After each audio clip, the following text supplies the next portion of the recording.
Can everybody see my screen? Yep. Yeah, okay, brilliant. Okay, so this is the steering group meeting. It's meeting number 2 on Monday, the 15th of March. We're going to discuss viability. Taryn's going to present a technical presentation on the financial model. Sarah's going to present on the scale of development and numbers. I'm going to do a brief, quick overview on the number of homes and tenure split, and then Sarah will review the type and quality of our new homes.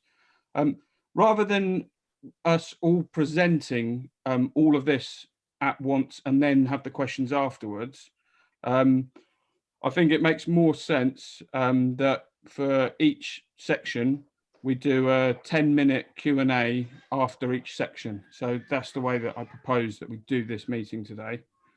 I think that makes sense. Yeah. Yeah. Okay.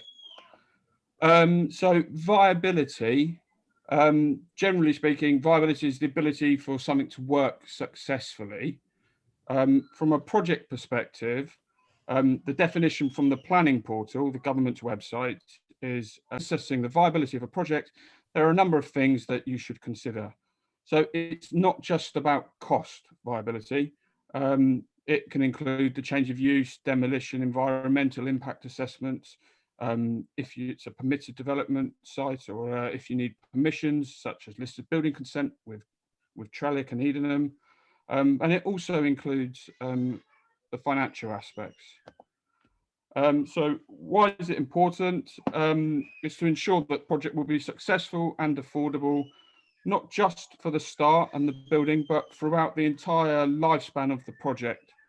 It reduces the risk of going forward with a project, and it ensures that the value generated by a development is more than the cost of developing it, or at least equals it.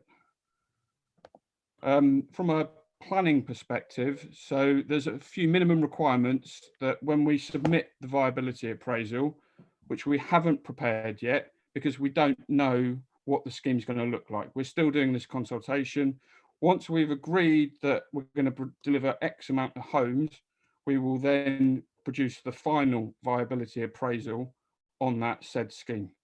So it will look at the gross development value. It will benchmark the land value, including landowner premiums, all the costs, potential returns, and then the viability assessment will play a major part in informing the planning application and the appraisal when the planners review the submission.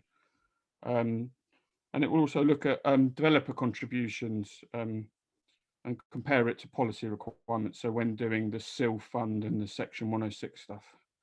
Now I'm going to pass over to Taryn, and she's going to talk about the financial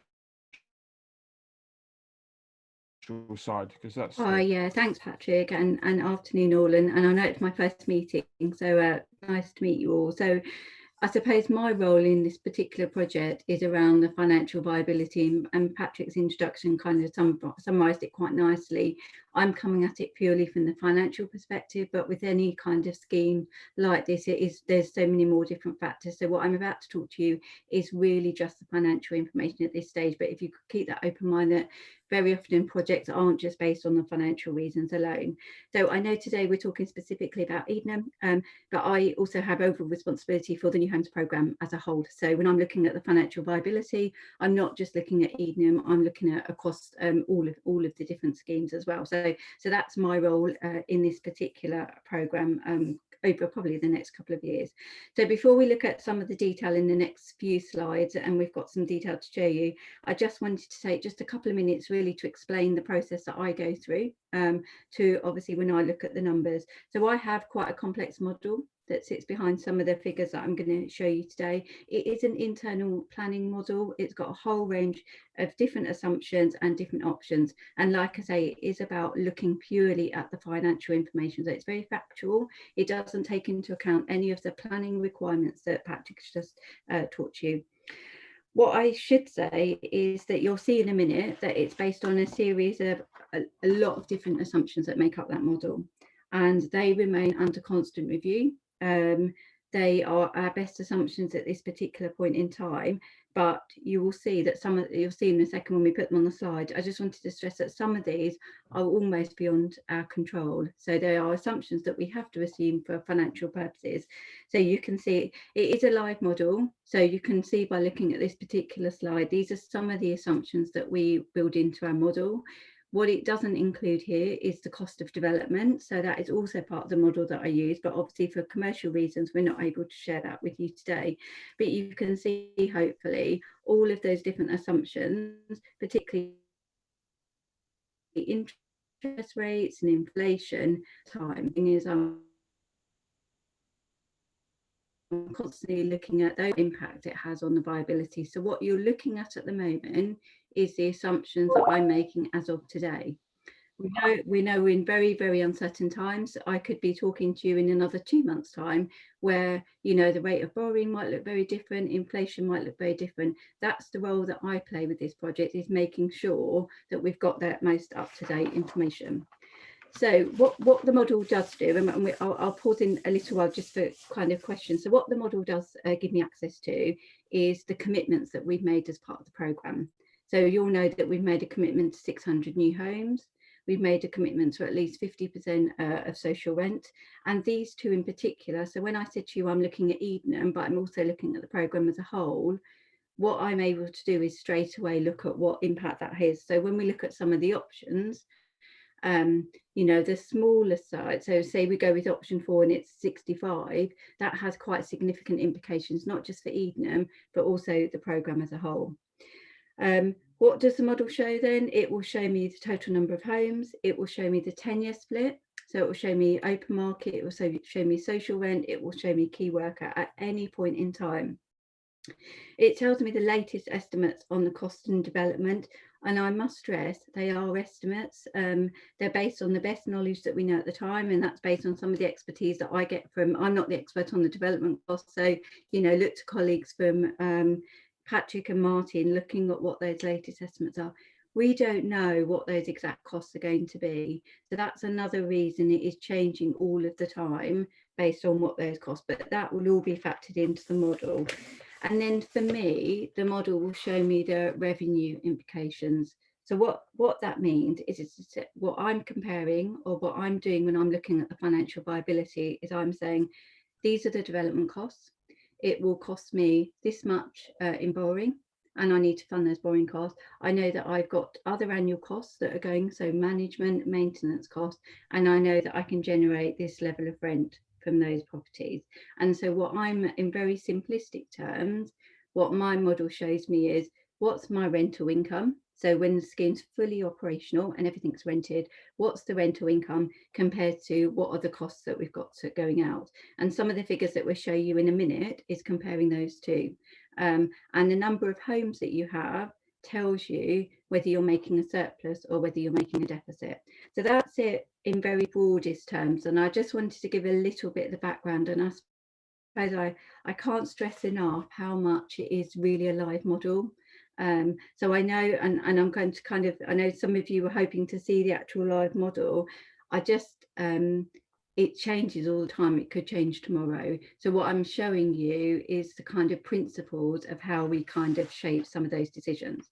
So this slide here that you're looking at, so these, like I say, are the key assumptions. So interest rates on borrowing. What I should say, in terms of the cost of development, we assume that we will attract GLA grant of 100,000 towards the cost of our social rented properties. The remainder of the development costs are considered to be borrowing. Now, at the moment, borrowing is fairly cheap, but one of the things I've got very much got my eye on, not just for this particular programme, but for the council as a whole, is what's going to happen to interest rates kind of going forward. So as you can see, some of these, I mean, the rental levels probably will move a little bit, but probably they're the ones that maybe are a little bit more fixed. Certainly the economic conditions are the ones that could change at any point in time. And the management and the maintenance costs, you know, I have to say, hand on heart, they're our best estimate at this stage. They're based on current costs, and therefore for the purposes of viability is probably the most reliable estimate to use. So I think for me, if we just flip over to the next slides, Patrick, I'm conscious. So what I've done is, we know that we've been talking about 4 different options. So what I've been doing is purely looking at the number of homes, and I know option 4 was 65, right through to kind of option 1, which is 127 homes. So what I've been doing is looking at that in terms of financial viability. So I've looked at the development costs for each of the different options, and I've compared that to our annual ongoing costs. What I should say is this is assuming that once the scheme is completed, and like I say, all of the homes are rented. There's a bit of a risk factor there, but I think for the purposes of talking to you today, I think that hopefully is sufficient. I think there's a couple of key messages before I pause for questions. Is the development, I think, I think it's a good message to take away, is the development costs are quite a driver for the financial viability. So the cost of 65 homes is not half the cost of 130 homes. And I think that's quite an important one to kind of take away. If it was, then I think we'd end up with completely different scenarios. So what the options show, so if we could just go back to the slide before, is that there needs to be a sufficient number of homes to cover the borrowing costs associated with the development. So what I'm not doing here is making any judgment about what space is used for other purposes. I'm basing it purely on the financial viability of the homes. And the last thing before I kind of pause or just recap on that last slide is that, you know, under all of the options, you can see there isn't a significant surplus. So any change in any of those assumptions can have quite a significant impact, not just on the viability of Edenham, but also on the viability of the whole programme. So I suppose with my finance hat on, not a planning hat, absolutely my finance hat on, I've very much got a very close eye on that. And I think what I'm hopefully demonstrating is that any of those assumptions can change at any time. So I really would stress that this is for illustrative purposes only, and the numbers you see here are never going to be the final numbers. I can say with that hand on heart, because I know one of those assumptions will change at some point, but hopefully what we're trying to do is demonstrate the principles behind the financial modelling that we use. So if we could just very quickly go on to the last slide, it just as quite a nice recap, is as I've said, they shouldn't be quoted or taken as final because they will change. You can't, what we haven't been able to share with you is the construction development costs because it's commercially sensitive. What it's showing is that there's roughly a tipping point of around 100 homes. We can do endless different scenarios, and I'm sure that's one of the questions that you're going to ask me, and that would be one of the actions I'm sure I'm going to be leaving today with. But based on what we know at the moment around development and all of those assumptions, around about 100 homes from a financial perspective is what we would need to make the scheme viable. So I'm going to stop there because I'm sure there's kind of lots of questions. And Patrick, is there anything that you wanted to add before we launch into questions? No, I think that was great. Thank you very much. Shall we open up to questions on specifically viability only? And I'm going to start my stopwatch and we're going to have 10 minutes. Gabriel, I think you wanted to start with a few comments rather than a question, and then I have some questions. Yeah, I mean, just to kind of sum up what we think today's session is about, I think it's obviously about viability, but at its kind of base, at its core, it's about density, right? And density is the key question for this whole thing here. If we can agree, all of us, the council and the residents and other stakeholders, on density, then everything else becomes much easier to slot into place. Then it's just a question of asking the brilliant people at Howard Tompkins to, you know, make it work with their brilliant design, and we're off. Now, we've noted that all previously proposed options developed by Levitt Bernstein in 2013 and more recently by Howard Tompkins, nothing goes over 6 stories, right, including options that allowed for about 100 units. Now we've got this proposal for a 16-story and an 8-story block, and we're told that's needed to optimize, and we kind of need to know why. The kinds of questions we need answers to here are, you know, when we talk about needing 100 homes to make it viable, does that mean that all previous options were unviable, non-viable? If not, then what's changed? If we're talking about profit or surplus, like what's happening to that profit? Is this for the council to reinvest anywhere in the borough, or is it for optimizing it for this estate? Is optimizing the same as maximizing? The London plan suggests very strongly that it isn't. So these are the kinds of questions we want answers to here. This exercise for us is about co-design and changing the current proposal, which is on the table, which all residents and other stakeholders feel threaten the integrity of the estate and the well-being of its residents. But it's also about building trust between us, between residents and the council. And I think that means that we need as much transparency from you about how you're making your decisions, especially about numbers on density. And then we can go into this design-led approach. And having seen some of Howard Tompkins' other work, especially Coin Street and to some extent Silchester, we're really confident that if we've got trust and we've got a true co-design project, we can optimize those numbers that you want and we want for social rent, and that we can then change the current proposal into something that preserves and enhances the living heritage of this place. Thanks. Rather than invite any answers to that very big picture set of considerations, can I use the time to dive into some specific modelling questions? And I realise these are going to be very detailed questions, and they may be better continued in a different forum. But let me have a start in any case. So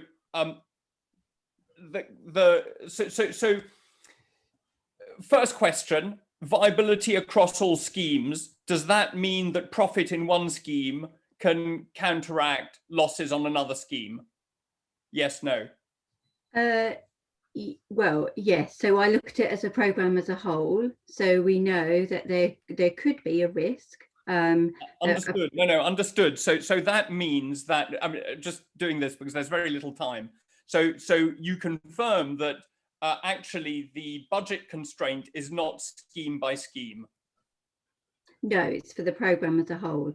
Okay. So in other words, if we're going to accede to your argument that 100 is the minimum viable, we need to understand the finances of the whole 600 scheme. Is that correct? Yeah. So what sits behind the figures that I've given you is the viability for the programme as a whole.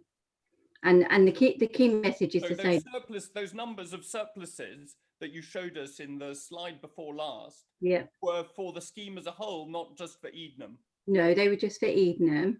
But I have a similar, as part of the role that I play for supporting the programme, is I look at the impact on Edenham, but then also look at the overall programme. So when I say programme, I mean the new homes programme, the 600 homes. But just understood, again, to Gabriel's point, that this is about trust building and us understanding that, and coming to accept your number on the total number for viability, we need to see much, much more, therefore, in order to come to believe that number.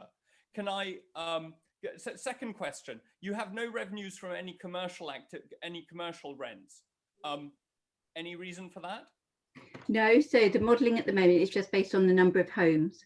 So like if you could get much more commercial rent off the site, that could reduce the required number of homes. I can't answer that without having done that through the model, but we can certainly take that away as an action to have a look at. Sorry, I guess it's a first principles point that if we get revenues from other sources, then that would reduce the required revenue from the homes programme. Okay. I'll pick that up with Patrick and we can have a look at that. I don't want to quote yes or no until I've run the numbers. So Tony, can I just interrupt? Because the number, for each site is about optimization, and then it's viable. No, look, I understand that, and we have an important question coming up as to what optimization means. Optimization is usually against some objective, but I'm just here. Really, my goal here in this section is to understand that 100 homes viability constraint, which we don't have reason to believe at the moment, and you haven't given us reason to believe by sharing so little about the build costs. So I'm doing what understanding I can from what you've given us. Okay. Can you explain now why? So you've explained that there's a non-linearity in the per unit cost of building depending on the scheme size. So as you've said, the per unit cost at 65 units is higher than at 100 units, higher than and higher than at 150 units. Can you explain why that happens? Is it because all of them share the same fixed cost for public realm? No, yeah, I mean, the model at the moment that Taryn's put the numbers through, all the costs are the same. So the landscaping cost is the same. The community centre cost is, or community. Yes, the slide said that. Yeah, So is yeah. that why there's non-linearity in the? Well, no, because it's economies of scale. If you've got a builder on site, if you've got all the staff, if you've got all the costs involved with developing, Okay, the more understood. you build, the cheaper Understood. it is. Understood. Now, could I ask the next question, which is, okay, I understand that you won't, that these numbers are supposedly commercially sensitive, though commercial to whom? I suppose you don't yet have quotes from a developer. Could you please at least then give us what is the relationship between the costs at 100 units and at 60 units? If 100 units is 60%, is 100% cost, then what percent cost is 60 units? Is it 120%, 150%, 200%? Can you give us that number? I think we can come back to you with that. Possibly. Yeah. Okay. So then so I guess that my question then is, okay, so we've got the potential. So as Gabriel said, the key question here is density. You're showing, your numbers seem to show us that your break even is around 100 units. We will need to have some way of checking that you haven't simply inflated developer costs in order to get there. Now, we have estimates of developer costs that a quantity surveyor was very happy to give us. How are we going to get to a point where we're not simply saying, look, our model shows the break evens at 60 units, and you saying, no, sorry, it's 100 units? How are we going to get beyond this? So Patrick, can I just come in first, and then you might want to say something about the specifics. So the 100, which is what the 100 is based on, those assumptions at this point in time. I can't stress that enough. So any of those assumptions could change. I'm using the development costs that have been provided by the team. They're not the development costs. I assure you, I'm really not the expert at that. So they are our best estimate of cost from Patrick and Martin and kind of externally. So we can certainly, if you've got some development costs that you want us to have a look at and what the viability is, I'm more than happy to put that through the model. But I must stress, it is the 100 is based on those assumptions at this point in time. Any one of those factors could change. If the cost of borrowing goes up significantly, then straight away that 100 is no longer an option. And if it goes down, it would be substantially fewer. Or, as I say, if commercial revenues come in. So it seems to me again that if the purpose of this exercise is for Comet to come to accept whatever constraint you're showing us as a viability constraint, we need to be able to understand those assumptions, and you've shown us the mechanics, and thank you for it. But without, we're just going to be throwing numbers at each other. Our model does not shows a much lower viability level. How are we going to argue about that? No, sorry. Just answer this. So go on. Right. So in terms of that, a couple of things. Just I did want to go back to what Gabriel wanted to say, mentioned with regards to the kind of overarching and where we are with regards to the overarching approach here. So I think everybody's aware the aim for the program itself was 600 units. Now, clearly, this is probably one of the bigger sites. So originally, it was targeted to have even more units on this particular site, but working through the actual viability of this particular site gets us to a lower unit number. I'm not saying the kind of previous designs that were done were better, were viable, not viable, what was wrong with them. I'm just looking at this new homes program and what we're trying to do for the whole of Kensington, Chelsea, is to deliver 600 homes and 300 of those social. Now that's how we kind of roughly get to the program level and get into Edenham. Now, in terms of that cost bit here that you've mentioned, we've just had submitted costs from Wilmot Dixon for our phase 1 schemes, and they were about 20% more expensive than what we had actually originally envisaged those to be in terms of the development cost for those. So, and I was surprised as well. And bear in mind, all of us on here, the likes of myself, Martin, Patrick, have done quite a few developments, and I was surprised to see those costs come in at what they were. Now, a lot of that may well be down to Brexit, COVID, just RBKC kind of values that you have there, but they were 20% above what we originally projected those figures at. So, I mean, I think, I hazard a guess, our figures were probably, our original figures were more akin to what your figures, what you're saying, that they're lower costs that you have in your model, Tony. But what we got, 2% increase on those particular prices. So we've challenged that back. So our quantity surveyors have challenged those figures back as well.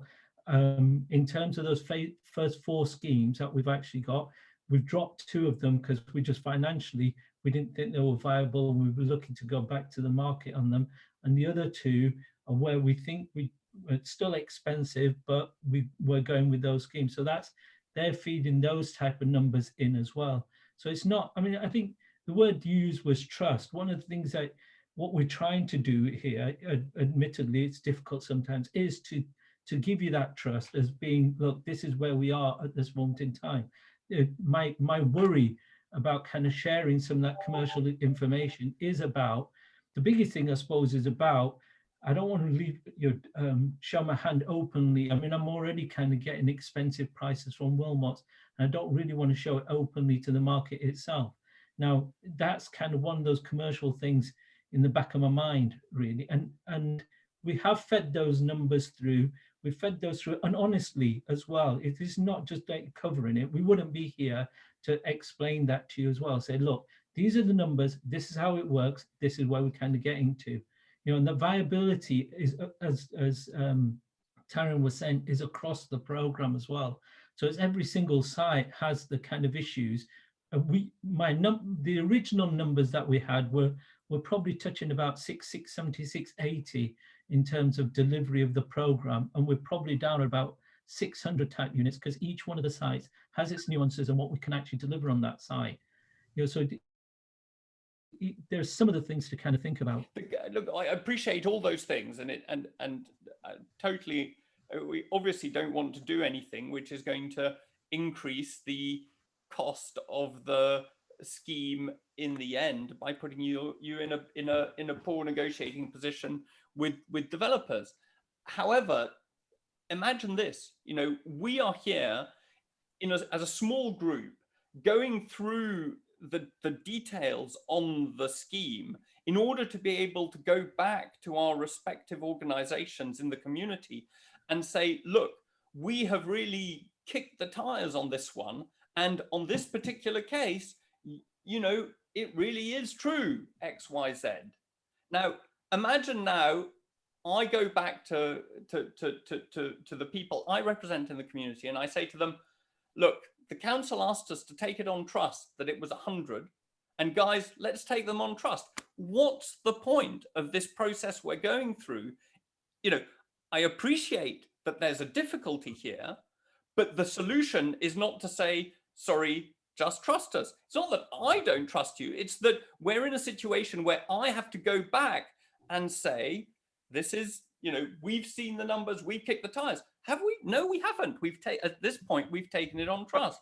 So we need to find a way Tony, through I think if it was like we could sit down and we could possibly get you to sign an NDA, a non-disclosure agreement, and we could probably go through the numbers. I think what we're going to do is go away and, as a council, look at what we can actually share, and if there is a way around this.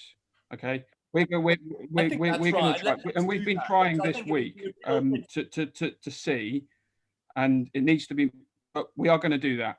Okay, So we're going to come back That's to you great. and see if there is a solution. So thank you. But I mean, look, just the other thing to add on this is in terms of where we are with regards to Edenham and all the other sites as well that we do, the most engaged and you know, and it works two ways. The most engaged is Comet, is Edenham, and that's what we're quite openly going and providing as much information. I think Patrick's right. If we could do a round table thing, sit down, show you the particular model that we can work through, and we will take the data back out of that particular meeting as well. It's probably an option. I mean, it's worth, if we can take that outside this meeting, discuss with Tara and the finance team as well, and then come back to you and say, look, there you go, and then give you that opportunity to go back to the relevant parties and say, yeah, we have, there is a part of trust, and we're trusting, there you go, that's the information that we provided to you guys, that's the numbers on this particular site, and then look at the wider numbers of the program as well, if that's an option as well. Look, that would be enormously helpful to find a way to do that. I think that we need to have the quantity surveyor whom we asked to provide some rough numbers to be able to look at the basis of your assumptions. And obviously we can do that in a way that isn't like this going to be out in the public, right? But is going to be under a non-disclosure agreement, so that we can have that conversation properly. I think that would be enormously helpful. That's right. I mean, I suppose... Sorry to interrupt, it's time, guys. Yeah. Okay, actually, let me just say one thing, and then I think the thing about the quantity survey is absolutely fine. You just bear in mind, I've got two quantity surveyors, two firms of quantity surveyors working across 4 schemes with us, plus the Wilmot's figures that are coming in, and that kind of varying difference from what we think we should be at and what we're actually getting as well. The market has completely moved, and it would be good to have your quantity surveyor there, because even if your quantity surveyor turns around and says, well, that's widely out, it'd be good for him to provide us with, actually, have you looked at this? Have you thought about this? And that's probably one of the things that we could learn from that process. Yeah. Okay. That sounds great. It sounds as if we need to do this offline. Yeah. Okay. Brilliant. I think Sarah's now going to present on density. So this will go back to more what Gabriel was asking, and we are pushed for time. So Sarah, if you could share your screen.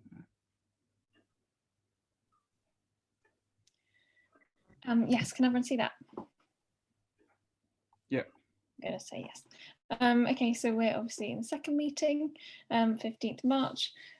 Just to recap from last week, density and delivering homes, the key policy that we went through, the principles. So the core strategy we've got as the starting point, CA3 requires a minimum of 60 residential units on the site, and the analysis suggests there is potential for this site to accommodate more. So Dan really helpfully kind of summarised that for us last week. The final capacity of the site is to be established through a careful design process, and the kind of more recent and relevant policy being the National Planning Policy Framework and the GLA London Plan, which talk about optimization. It sounds like we'll talk about that again in the questions. But in summary, there's no prescriptive kind of maximum density or level of development for the Edenham site in policy, and it's about developing it kind of through the appropriate design process, which is what we're working through. So density, this is an extract from the 2015 London Plan, which has been superseded and no longer kind of includes this table, but we think it's obviously a very useful kind of baseline, like how do you evaluate different schemes, like how can you kind of compare this scheme and kind of what we're saying in figures against another one that you might have kind of experienced, and what does that kind of feel like from an architectural point of view, as well as a kind of kind of density of homes. So it looks at different kind of conditions, so suburban, urban and central, and also the kind of the PTAL rating, so the connectivity to public transport. So our site is currently 4, forecast 5 in 2031. And the figures you look at are the kind of units per hectare, so the number of homes per hectare, and the habitable rooms per hectare, so larger units having kind of more habitable rooms. So these are the kind of the two figures, but you can see there's kind of an overlap in the different contexts. So just as given some examples here at different kind of contexts and with different kind of connectivity rates, so you can kind of see how the proposals compare and the current estate compares to kind of other situations in and around London. Connectivity assessment for the site, so the PTAL rating, public transport accessibility, and also looking at kind of time measures and what areas are accessible to you from that site within a kind of given period of time. These are 5-minute increments, so those kind of things are considered. The density of the existing estate, so looking at kind of Trellick's box A and B, which is obviously at a higher density, the taller building, with a kind of a smaller footprint, and then the Edenham Way estate, so 100 homes to the east, a kind of a low density relative, but the estate overall 317 homes, 181 units per hectare. And the proposals, so in terms of kind of with the 127 home scheme that we kind of using as a baseline, takes that up to 444 homes and 211 units per hectare. So you can kind of see the red dot kind of shifting around on this scale here to give you a sense of where that density is. And we've also included the local homes, so local plan, the 60 homes kind of down here. Sarah, to go back, it might be worth just pointing out that obviously the actual 127 home site is 141 units per hectare. The obviously overall increase is related to the higher density of A at Trellick as well as the lower density. So it's how it sort of balances out. Yeah. And so obviously there's homes, but there are other things kind of that we're considering and that we kind of talked about in the viability discussion, but providing space for the kind of the social enterprise space for local employment and business, whatever that kind of it is emerging to be, the cost of the increased public realm and landscape, which is extensive and significant on this project, a ball court, sports facility, and the graffiti kind of space for public art, all of which have kind of costs and kind of space associated with them. And these are kind of two extracted slides to talking about kind of the area of amenity space that were included in the kind of public consultation previously. So the existing outdoor public space, that area of the ball court and graffiti, 220 square meters, and the proposed scheme increasing that area to 2,900 meters squared, but also all the public realm kind of wider improvements for the estate, totaling 6,500 meters squared that we're considering. So it's a large kind of part of the scheme considering that. I think that's it on density for now. Or am I touching on the kind of the number of homes here? Yeah, probably in this section. May as well continue. So the 127 homes. So the just to recap what Patrick has said, the development provides home for rental, retained in ownership kind of by RBKC, minimum 50% as affordable, and the development kind of to be tenure blind. So this is the split of kind of different sizes of homes, and for the social intermediate rent and the market rent.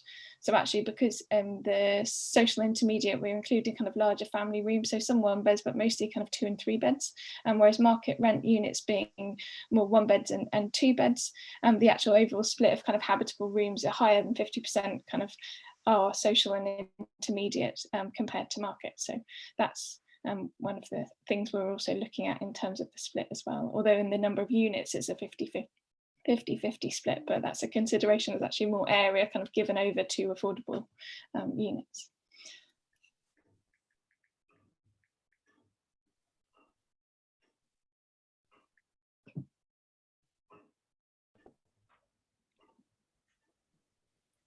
Okay, questions?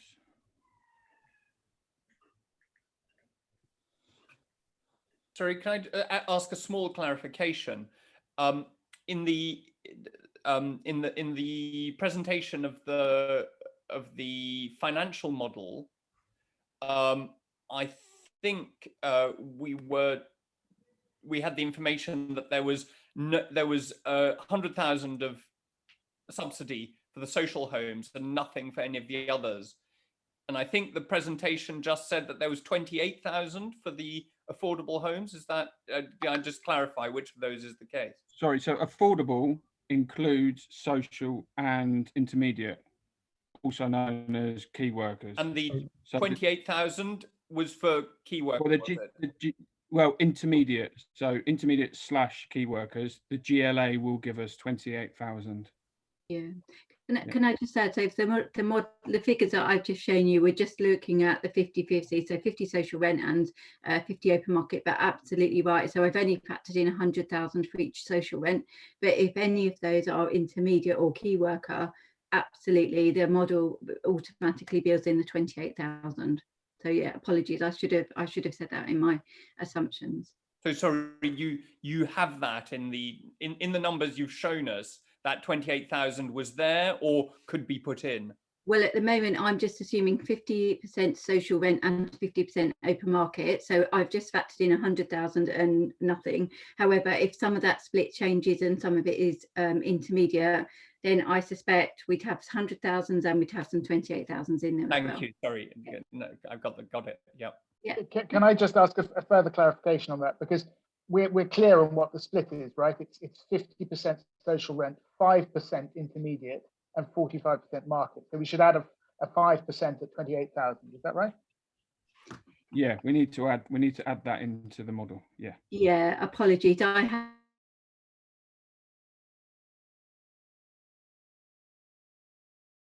I can very quickly do that. That's not a problem at all. Thanks.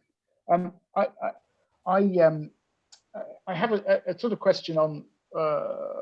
It's not really a question to Sarah because it relates again to viability and as that relates to density, but it does go back to these previous options that were developed in 2013 and 2015 of developments of about 60 or so units.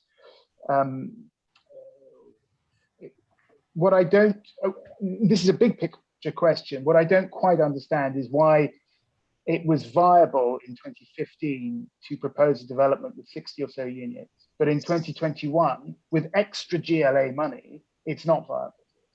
I suppose the key addition, or Joanna, you probably might say what I was going to say anyway.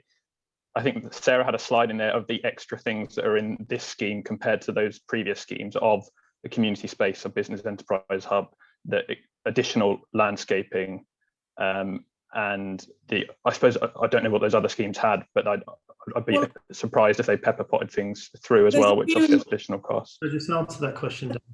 Well, there's a few important considerations, points to make. Sorry, Martin. It's just, we were only involved with the scheme that was 97 units. I think early studies that were done were, I'm not even sure whether the viability of those was assessed. There was a range of options, but certainly with the 97 units, the provision in terms of open space was significantly smaller than what we've got, and controversially potentially a sort of private communal garden, and also the funding, the plan had been to go into, well, actually maybe Martin can describe that, because it wasn't going to be delivered completely by the council as retained homes to be rented. It was going to be a sort of do you want to explain that model, because it's a different way of delivering homes? I mean, I haven't seen the whole of the model, but looking back at it, it seems there's a big fundamental difference here, which is that was based on a large amount of open market sale product in that percentage and a significantly lesser amount of social rent. So therefore, there's more, if you like, capital coming back in to fund the scheme, whereas the council here, to start with, says, so we're self-delivering. So we're not actually got a developer's profit in there, which is an improvement, get more homes for it. But similarly, our game plan here is to hold this as a long-term asset and not sell flats out as part of the programme. So that does have an effect upon how the number of units that we can afford to build that makes it viable stacks up. Plus, as we've just said, there's other assets, whether it's like the dealing with the graffiti wall and making sure that public arts dealt with, the improved public realm, all those things go into the pot, which one can demonstrate how it works versus the earlier models, which were open market sale driven? Thanks for that. I just wanted to clarify that. So there seem to be two broad reasons there. One is that the previous schemes were based on selling units back on the open market. Is that right? Absolutely. Yeah. Okay. And then the other stuff, as I understood it from Dan and Joe, which is that the extra units are needed to pay for the extra open space. So we're effectively proposing to add 30 or so flats in order to pay for the public garden.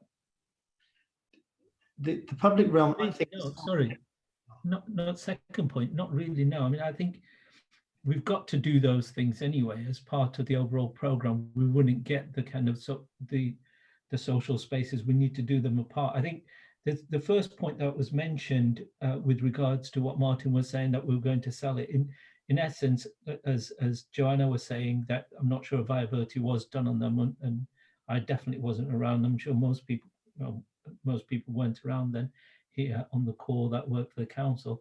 I think the other bit is that in terms of the viability option, one of the big things for us is that the money to kind of deliver this, the GLA is giving us a grant, 100,000, but the majority of the rest of that money is coming from borrowing. Hence why the viability assessment to what we need to do to deliver the program. So that's another big factor that needs to be taken into account. I get that. I just what seems to me to be unfathomable is why you would instruct a firm of architects to come up with a bunch of options, and presumably you gave them the target number of, or the council at the time gave them the target number of units, without having done a viability study on whether it would be viable. No, I think the viability, right, I suppose there's two ways of looking at this, isn't there? There's always that the viability assessment in terms of the numbers that we need to deliver. The way that it was looked when the assessment was done on sites was, how can we maximize our sites across the borough to give us a maximum number of units? So we've got a housing waiting list, and the delivery aspect on this is how can we reduce that number by maximizing the number of units on our particular site. So that was a kind of... Cameron, can I just say that in terms of the total target, we discussed that at the last meeting, and I think that we came up, we understood clearly where that 600 number comes from, and I think that the conclusion that we drew from the last meeting was that it's really a bottom-up number that comes from assessing what can be done on individual sites. So I think you've said this several times about the 600.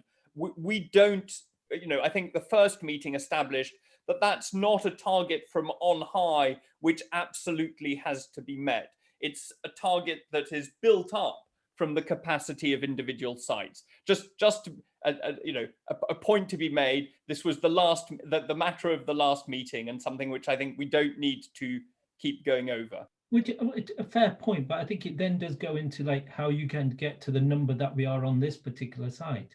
So I agree with what you're saying. It's not it's not necessarily a top-down or bottom-up approach, but you're looking at that. If we're looking at previous sites that were actually done and what we've done on previous sites that Gabriel mentioned and why they were not viable, etc., and why is this different? That's probably one of the reasons where we started off with a higher number on this particular site, rather than just starting off with a lower number. So it's all interlinking. But can I repeat Gabriel's point, which is that there seems to be, at one level, the argument that Dan and Joe made is an odd one, right? Because what you're saying is to the local community is, look, have some lovely green space, have some community facilities.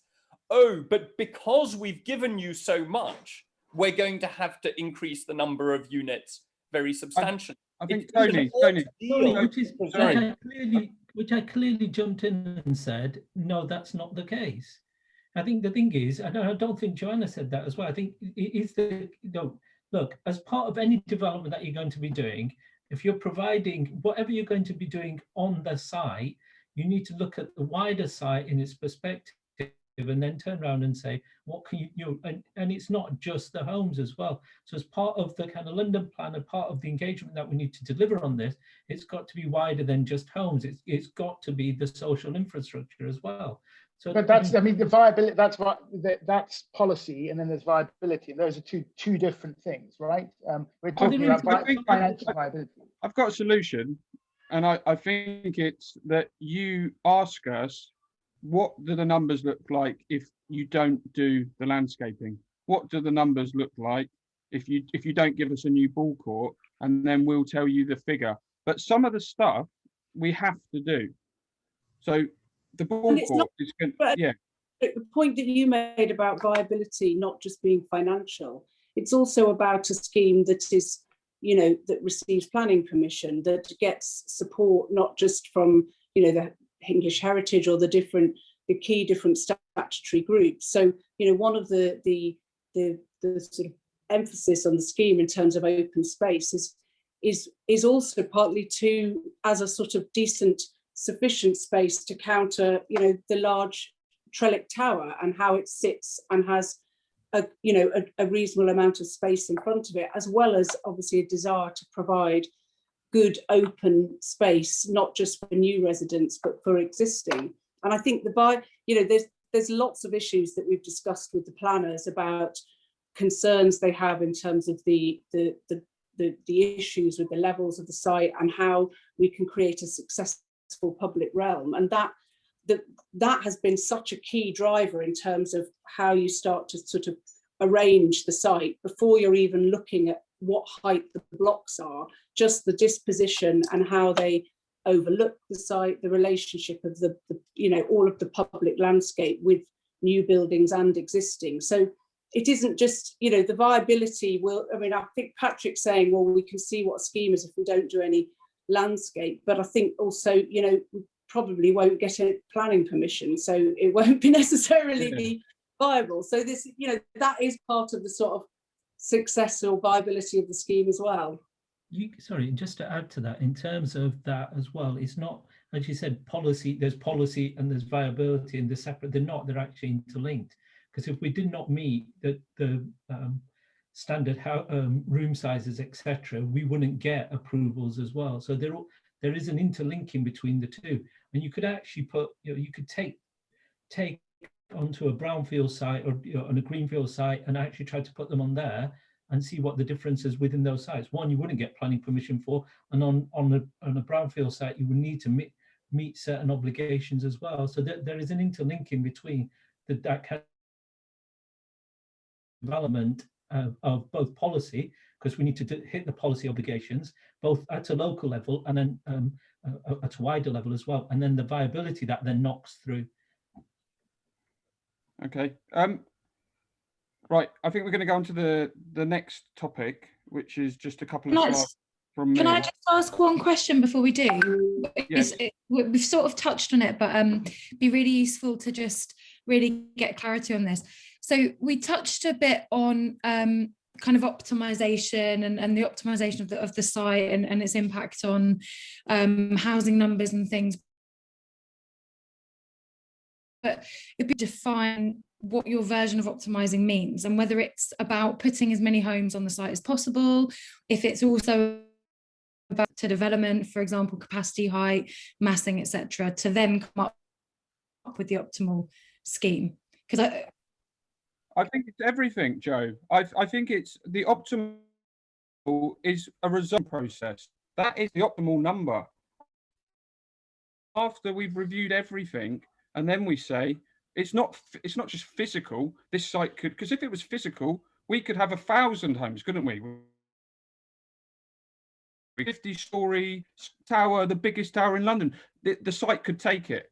So optimal means the number of homes after this process of consultation, and what, in terms of density, what is reasonable. So you're saying it's both. It's about the maximum number of homes once taken take into No, it's consideration not, because the the maximum number is a physical thing, isn't it? It's how many we can put on that I think site. it's more, and that's not what we're doing. it's more along the lines of making the best use of the land, I suppose is what I'd say, of you're trying to deliver the most homes you can, but also having regard to, like the policy allocation says, a design-led approach that has regard to the site context. So it includes a lot of different factors.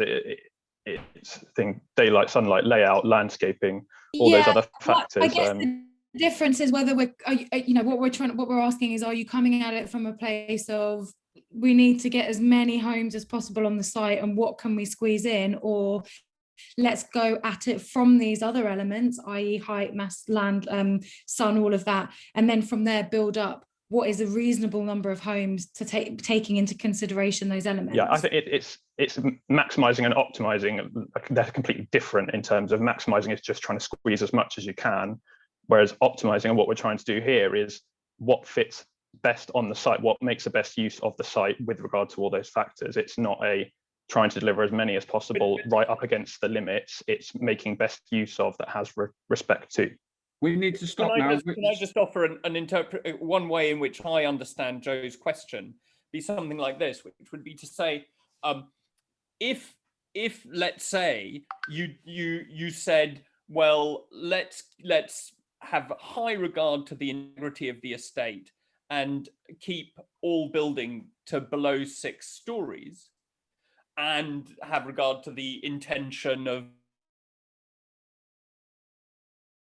the slick, then you could then say, well, how much would that allow us to, and in order for the project still to be viable, and given that total amount that could be spent on public realm and the constraint on density and mass, what could the architects come up with? That would be a different kind of approach to one that said, we've got, we need to make as big inroads as possible into our 600 home overall borough-wide target.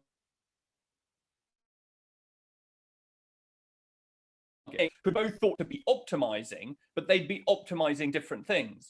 But if this is, in terms of this program, it's to optimize the housing on sites that we've got, taking into account, and then a variety of other things. So as Patrick was saying earlier on, you could just go and, this is not about making a 50-story tower, it's about optimizing our housing, but taking into account all the other blocks that then sit within it. But it's not, first and foremost, this is a housing delivery program. All the other things need to work within that, and that's where it's that optimizing and then slotting the jigsaw pieces in around it. But Cameron, that sounds to me like you're using optimizing as maximizing. Well, I'm not though. What I'm saying to you is that the thing is, you could use the semantics here and say that's what it sounds like, but I'm not. What I'm saying is first and fundamentally, this is a housing delivering program.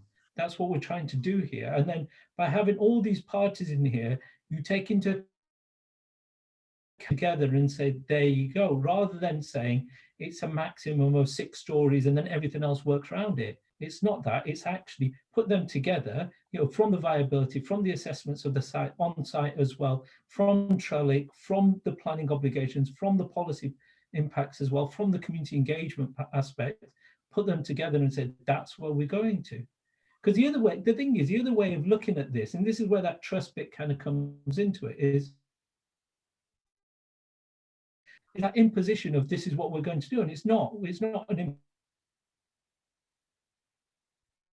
get to a solution that works. Okay, I think that's a fair point, and I think we because we've got 20 minutes left. I think I'm going to present my slides, and then Sarah's going to present hers at rapid rate. The final Q&A. If I could suggest, Patrick, though, if we're running out of time, we don't necessarily need to go into the detail of the quality of new homes. It's something we could shift to another meeting if we want to discuss more sort of other sort of strategic issues around the site. Just I mean, I'm open. What does the steering group? Yeah, I would agree with that. I think best to sort of focus on viability, etc., and what you're talking about. Yeah. Okay, so we'll leave the quality and the design for another day then. If everyone else agrees with that, the steering group. I'm sorry, I can't speak for everybody. Too late. I think we move to session 4, describing the current scheme, where we start at the outside and then we finish on the inside. To session 4. I mean, I'll share my points because it is to do with viability and the number of homes. And I just want to say that at the moment, our model with the numbers that we're working with, it's around 100 to make this viable, and where we're in like a surplus position. So we need 100 homes in order to fund the borrowing and the other costs of management. Like we just discussed, we really want to optimize the amount of homes on each site, which the site can reasonably accommodate. And we have a serious homelessness problem in the borough. We've had density studies carried out, as previously discussed by Sarah, and they do show that 127 units in terms of isn't untoward. It's not uncommon geographical size of the area. Way as well to assess the impact on schools and hospitals and other services in the area. Just to reiterate that on Eden, 50% social, 45% rental, 5% intermediate. The surplus allows it. We want to increase the amount of affordable units on the site. Reiterate it again. But right to buy does apply at the moment with legislation, and the term affordable covers social and intermediate, so the key worker side. Okay, I think so we'll stop it there in terms of our presentation, and we'll just open the floor for any more questions on viability. Can I go back to something Cameron said a few minutes ago, or maybe half an hour ago, pointing out that that you've been surprised by how expensive the estimates of costs have come through, and you wonder that maybe it might be something to do with COVID, something to do with Brexit, etc. These sound like relatively short-term things, right? Or at least highly uncertain whether they're going to be long-term things. So it would sound pretty wise not to make a massive, great long-term commitment on the basis. So presumably you would reassess that question of the minimum viable size if things were to change over the. Just a couple of things. One is in terms of the kind of changes that Terry mentioned, that everything is subject to change, and that is everything is subject to change. In terms of assessing, I'll be constantly assessing what I'm willing to pay. As you may be able to tell from my deep Yorkshire accent, I'm from Yorkshire, so I don't pay that much. And that kind of bit about challenging what is actually being put in front of us, because at the end of the day, the more we pay, the less units we're going to get out of it. So really challenging those cost impacts, that's what we need to be doing as well. Now, in terms of the long-term assessment, we need to be on site with, and apologies if I'm using this, 600 units by 2023. These units need to be on site by 2023 to get the GLA grant coming in as well. Now, in terms of where would that impact of COVID, etc., who knows? I mean, we thought lockdown would be 3 or 4 months. We're still here a year later. And the knock-on effect of that impact as well, the assessing, because we will not know through. I said, I said, it's down to, I mean, there was a number of things that have actually been put down, US and COVID and Brexit have been two of them. Another one as well, impact of other work and other programs that are happening in and around London as well. That starts impacting the program. Supply chain access of goods and services, all those things start affecting it. But we are rigidly making sure that we're not going to get ripped off for what we're trying to do. Cameron, can I just add, sorry, I can't work out how you put your hand up on Zoom. I can't as well. So apologies, I keep going to jump in, but, and then the reactions, wasn't it? Anyway, apologies. So Cameron, financial modelling, I think that's absolutely right, Tony, what you said. Who knows, this is a three-year programme at least. So what the financial model does at the moment is absolutely, for those ones that we went out to tender, it's probably likely that we will pay slightly higher than what we'd estimated. What the model doesn't do, so if we go right forward to sites that will come up in the future, it doesn't assume those increased costs at this stage. But what I have done again is looked at what if those increased prices do continue. So if 18 months down the line we're still paying 20%, what I do internally is look at what implications that has on the programme. So I think you're absolutely right, and I think we'd all need a crystal ball, wouldn't we, to really understand how long it's going to last. But those are the different sorts of scenarios that I will play around with. But the figures that I've shared with you today doesn't assume 20% increase across all 600 homes. It just assumes for what I would call the short term, certainly those that are coming up within the next 12 months. So we will keep a very watchful eye, and what I would say is it's not just going to impact on this programme. I've got a hat on for this programme, but I've also got a hat on for the council. It is quite a big risk, but absolutely take your point. Who knows whether those increased costs will be short or long term. Can I just add something there? And I think, and this can also be to do with the fact that, if lots of councils across London are building affordable housing, as well as there being a sort of boom in development in other areas, then obviously all of this pushes prices up. I mean, it's, if the demand for construction is high, and we also have a situation where actually our construction industry was made up predominantly from it was sort of like immigrant workers. I mean, we don't have the skills in this country. I mean, this could get into a whole other conversation, but there is going to be an issue about workforce, like the cost of paying people to work on site. So I would, if I was putting my prediction hat on, I'll say that things are only going to go one way and it's going to go up. But that's maybe a bit pessimistic, I don't know, but I think it'll be going up for a while. Just to add on that, a bit more pessimism for everyone, but it's kind of quite widely accepted that a lot of builders have lost a lot of money throughout the COVID's caused them to lose a lot of money on the jobs that they've had on site, and that is kind of that would kind of translate into higher costs because they'll reevaluate how they take on their risk again, but they'll increase their cost to cover that. All that may be the case,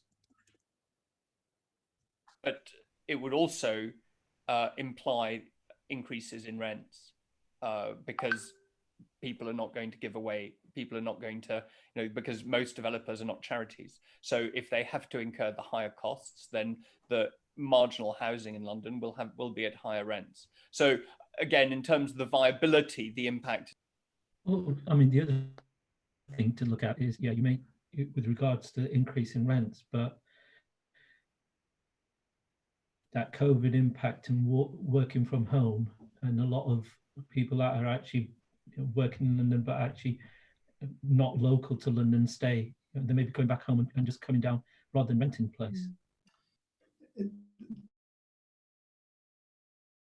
The other thing Tony's able to increase, so that's 50% of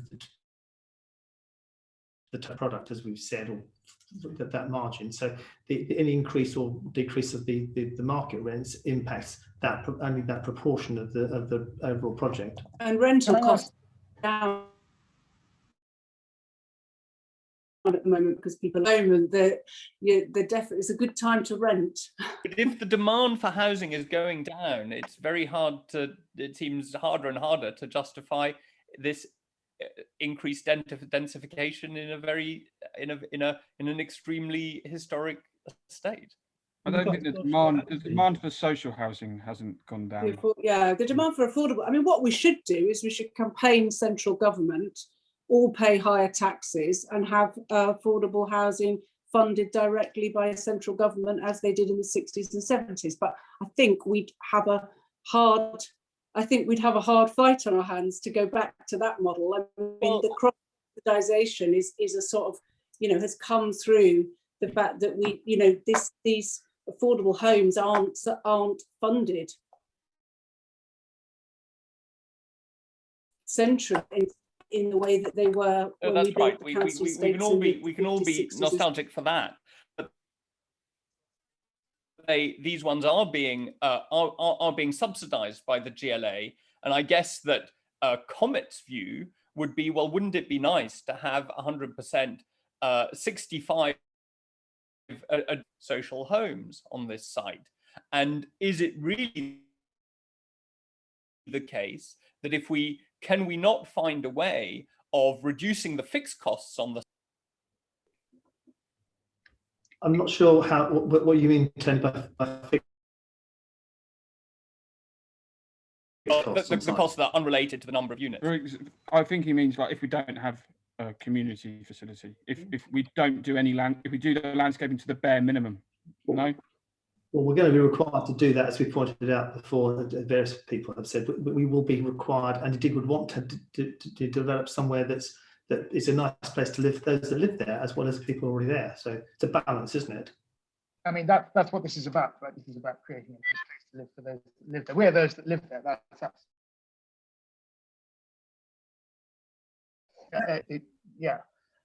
Our views on, especially on density and on the height of development, are germane to that question. I think, sorry, just to add, Patrick, I think it's a good, it's a good challenge to me, actually. So one of the things I'll leave here today with is, so, if it was 65, 70 or 75, what do the development cost, what's affordable in terms of those development costs, and almost look at it from the other way around.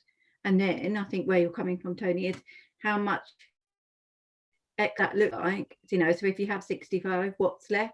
Is there anything left to do anything afterwards? Yes, no, I think that's the first dilemma, isn't it? If there is, what does that look like? I think that's a legitimate challenge, and we can have a look at that. So maybe Patrick, Martin, Cameron, that's one of the things I've noticed.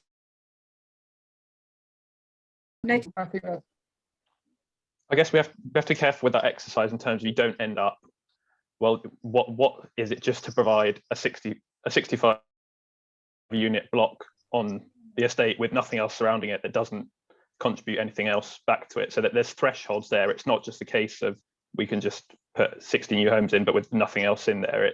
As sort of Joanna said earlier, it's a whole piece that has lots of factors into it. But I think we can talk about the parameters of that exercise, but appreciate where you're coming from, that it's and both ways. I think that comes back to my point that what I goes into the whole mix of this is something completely different. But I think,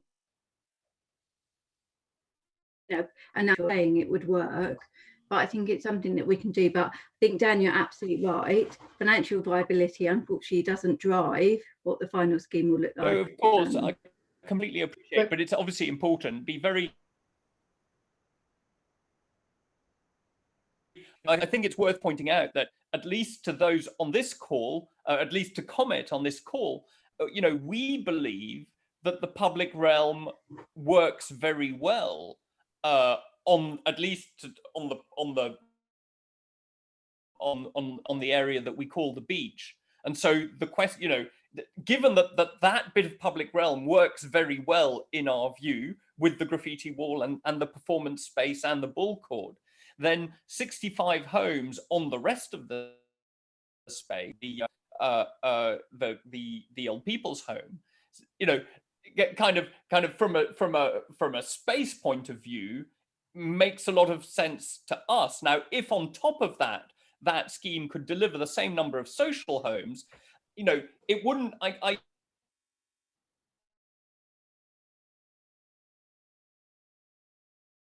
under 600 homes, and a sense would be Comet's ideal scheme, right? Can I say something? I think you know, picking up on like the question has been raised as to, you know, whether if you took away from some of the landscaping, whether you then be able to etc. Kill two birds with one stone, for example, by leaving the graffiti wall where it is, which we all value and like as it is. But I think what we're sort of slowly kind of driving towards seems to be a process that I think would be really positive, of genuine co-design, whereby we're talking about optimization from the perspective of the people, not just from the perspective of the council, but also from the perspective of the people who live there, whereby over these sessions, we could perhaps get to a place where we could redesign the brief for our esteemed architects and see what kind of brilliance they could come up with to make it.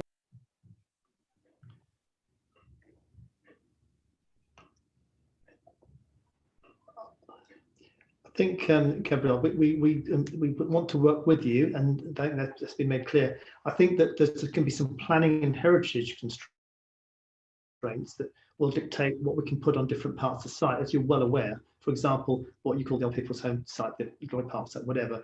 There have been distinct views been expressed by a number of bodies, whether planners or heritage bodies, to say, well, you can only do certain things on that particular part because of respecting the views to Trollope Tower. So there are constraints. We get that. We get that, but we want less, not more. Hear what you're saying, Gabriel.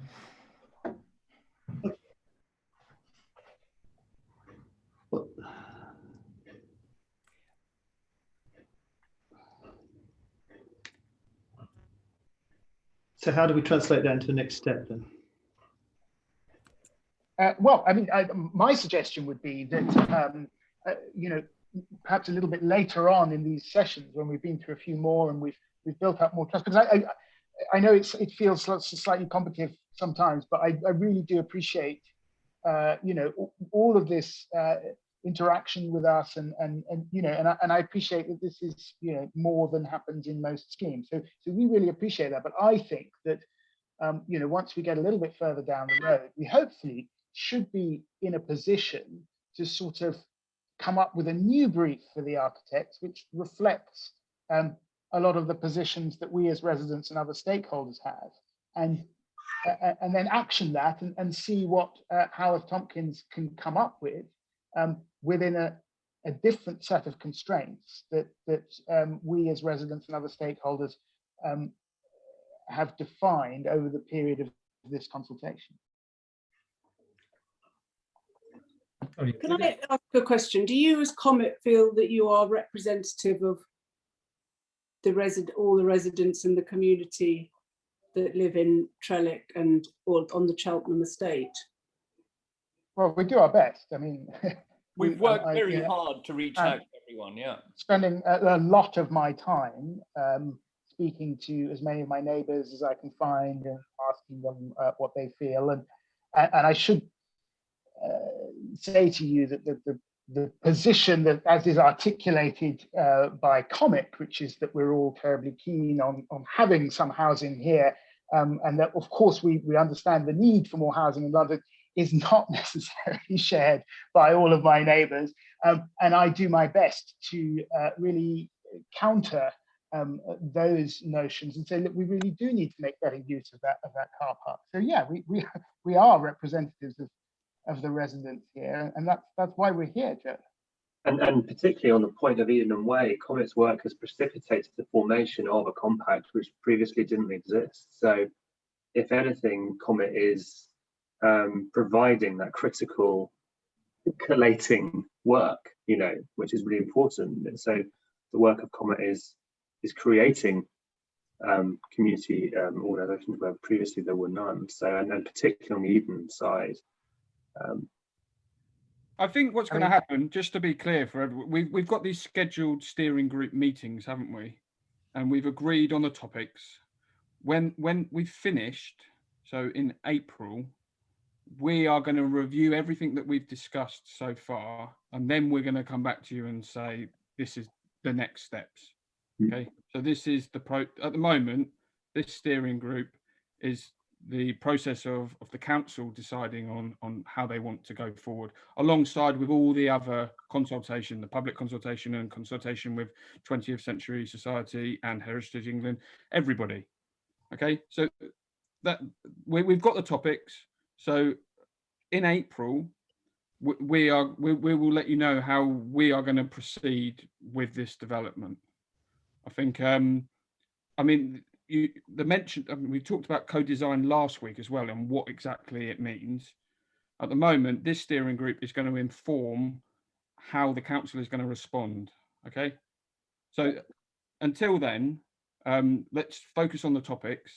We're not going to go above and be at the moment. We're not going to do anything else. We're just going to address each point with each meeting. I think that's the best way forward until it's over. Yeah. What's over? Sorry. Until what's over? The scheduled steering group sessions. That's exactly as we agreed it at the beginning, and I think that's completely right. Can I just bring it back in the last minute to the next steps on viability? Because I think that what would be very useful would be for Comet to understand what making a smaller scheme viable, financially viable, would entail. So without any prejudice as to whether there should be a smaller scheme or the sacrifice that it would make to the overall borough-wide programme, I think what would be very useful for Comet would be to say, okay, we've been through the numbers and we can see that at these sacrifices, a scheme of 65 homes would be viable. And just to simply have to really understand that the trade-off at the financial level would be extremely useful, so that if by the end of this process, Comet has got to a point where it's able to say to all local residents, etc., to say, look, if it were entirely up to us and we didn't have regard to the needs of the rest of the borough, we would be proposing such and such a scheme. It would satisfy locals, it would add social housing, and it would be financially viable, to the extent that then the implication would be, fine, we may not get that, but that, as it were, is what the borough is doing for the rest of the borough over and above what it's doing for local residents. So I think that to really nail the financial viability, it'd be really useful if maybe as a subgroup we could just work on on the finance side of a very broad brush alternative. Thank you, Tony. I think that's a good place to end. We are at 6 o'clock.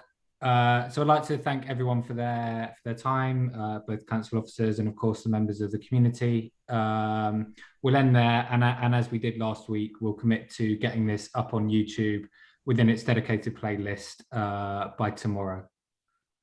Thank you, Alex, and thanks everyone. Thank you, everyone. Thank you, everyone. Bye. Thanks. Bye.